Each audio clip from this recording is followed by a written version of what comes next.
Hi, I'm Todd Adams, the Associate General Minister and Vice President for the Christian Church Disciples of Christ in the United States and Canada. I'm standing next to a piece of the Berlin Wall. When intact, the wall was one of the world's greatest symbols of hatred, of intolerance, and of injustice. But broken apart by the will of a youth uprising, it stands here today as a symbol of freedom, of liberty, and of God's call for us to be accepting and welcoming of all God's children. I've been asked today to answer the question, why should a 20 or 30-year-old contribute to their local congregation? After all, the food pantry, the clothing shelter, the shelter for the homeless, they all need our resources as well. And they have a greater intrinsic feel, a greater tug on our hearts, a more direct end result. What I would challenge you to consider, if that is your path of giving, is also giving to your congregation.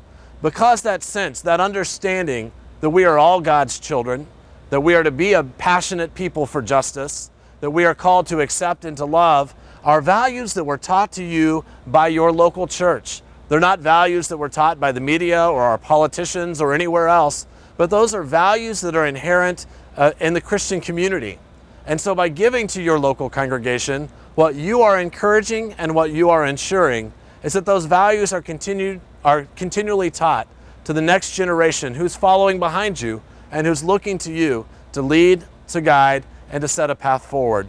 So it's my hope, it's my challenge, it's my prayer for you that you will be a faithful and a generous people, that you'll live out your faith passionately through your service in your community, but that you will be generous to your congregation as well, in gratitude for the formation, for the shaping, for the teaching that has been brought to you through your local congregation.